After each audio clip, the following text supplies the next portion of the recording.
Hello guys, আসসালামু আলাইকুম। আপনারা সবাই কেমন আছেন? আলহামদুলিল্লাহ আমি অনেক ভালো আছি। তো আজকে সাবুদানার কাচের পায়েস করব। আপনারা সবাই তো খেয়েছেন পায়েস, এটা একটু অন্যরকমভাবে। তো এখানে ভালোভাবে আমি সাবুদানাটাকে ধুয়ে নিলাম। ধুয়ে এর মধ্যে একটু লবণ দিব,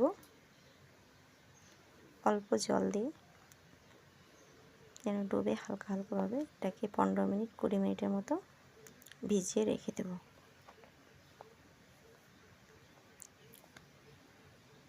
আর 15-20 মিনিট হয়ে গেছে, দেখেন এটা ফুলে গেছে।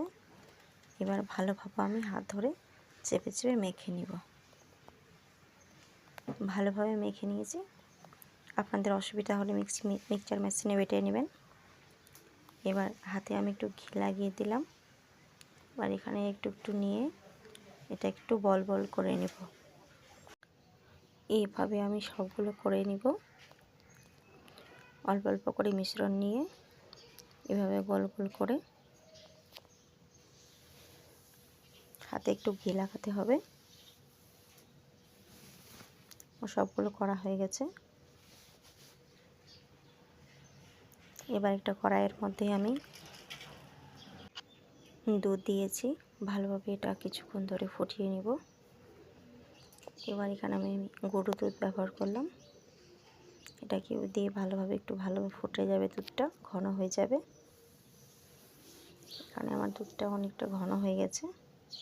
এখানে আমি যে বল করে রেখেছিলাম সাবুদানা, সেটা তার মধ্যে দিয়ে দেব। এটা কিছুক্ষণ নাড়াচাড়া করতে হবে, না হলে নিচে লেগে যাবে। আর এটা হয়ে গেলে এটা উপরে ভেসে উঠবে। দেখেন সবগুলো ভেসে উঠে গেছে।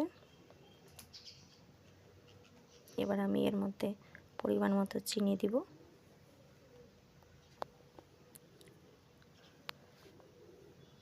তিনটা এলাচকে আমি ভালোভাবে এটা গুঁড়ো করে নিয়েছি, তার মধ্যে ছড়িয়ে দিলাম।